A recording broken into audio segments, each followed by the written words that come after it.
यहाँ पे बात हो रही थी कि वक्फ काम कैसे करता है। मैं वक्फ के काम करने का जिंदा जीवत ज्वलंत उदाहरण हूं। ये कहते हैं कि वक्फ ने कोई आपको नोटिस दिया, उन्होंने कहा नोटिस नहीं आया, मुझे अलग अलग माध्यमों से पता लगा। ठीक, हमारी एक पुश्तैनी प्रॉपर्टी है 612 613 शरदानंद मार्ग दिल्ली में मौजूद है जी। क्या हुआ कि जो 612 नंबर की प्रॉपर्टी है वो मस्जिद का एक हिस्सा है छोटा सा, जो किराए पे पहले हमारे लोगों को देने के लिए ऑफर किया गया, हमारी फैमिली को, आप समझिएगा, वो हमें दे दिया गया। ठीक, उसके बगल में हमारी प्रॉपर्टी है 613 नंबर लाला दीवानचंद के नाम से, वो कस्टोडियन से वो परचेज की गई थी ऑक्शन के अंदर जी। अब क्या हुआ कि कुछ सालों में पारिवारिक जनों में थोड़ा मनमुटाव हुआ, तो बीच में वक्फ ने क्या किया कि हमें ये रिक्वेस्ट करके कि जी ये जो हमने आपको जगह दी थी, इसकी हमारे को मस्जिद की पूरी एक जगह बनानी है, तो हमें इसकी छत से ही छत दे दो, नीचे का हिस्सा आपके पास किराए पर रहेगा ही रहेगा। तो जज साहब वो हमारे को उन्होंने किराए पर रहने दिया और ऊपर की जगह उन्होंने हमसे ले ली। हमने भी भाई पंक्ति में दे दी, क्योंकि सुबह शाम का उठना बैठना है। तो जज साहब हुआ क्या कि उस प्रॉपर्टी पे कुछ समय बाद वक्फ ने 613 नंबर की प्रॉपर्टी पे अपना दावा ठोकते हुए ये कह दिया कि जी ये जो प्रॉपर्टी है ये मस्जिद से लगता हुआ प्लॉट है, ये मस्जिद का हिस्सा है।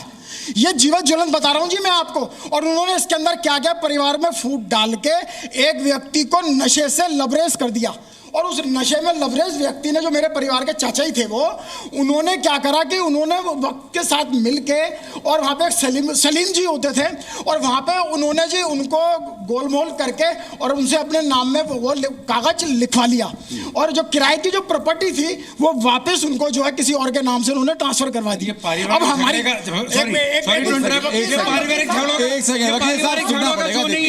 वकील साहब सुनना पड़ेगा, एक मिनट बात कीजिए।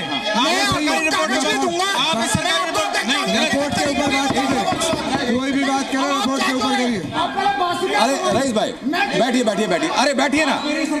अब आप कह रहे थे, हाँ, अब अगर आप कोई सरकारी रिपोर्ट पे बात कीजिए, आपके पारिवारिक झगड़े सुनने के लिए नहीं बैठे।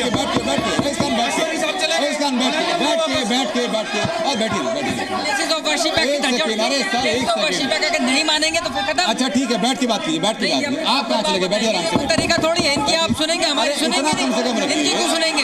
हमारी भी सुनिए, हमारी क्यों नहीं सुनेंगे? अगर कोई पर्सनल बात बता रहे हैं तो इसी देश के कानून से बना था ना। पहले माहौल शांत, पहले माहौल शांत, पहले माहौल शांत। बैठिए तो सही, आप बैठिए तो सही, कानूनी तौर पर बात मानी जाएगी। एक सेकंड, अरे सर आप ही की रिपोर्ट देखिए, क्या काम करता बताइए, क्या करता है? आपका घर ले लिया, आराम क्या ले लिया आपका? अगर आप चिल्लाएंगे तो बातों कोई अर्थ नहीं निकलेगा, जबरदस्ती वहाँ पर कोलाहल मच जाएगा। एक सेकंड, पहले बैठ जाइए, अजहर खान साहब, एक मिनट, मैं सबको शांत करा रहा हूँ, मैं कह रहा हूँ सबको शांत करा रहा हूँ सर, एक एक करके बातें करते हैं। इसमें आपको क्या तकलीफ है, इससे बताइए। हाँ एक सेकंड, अब एक एक करके बातें करेंगे। उत्तेजित अगर होंगे तो फिर सब लोग उत्तेजित हो जाएंगे। एक एक करके बातें करते हैं।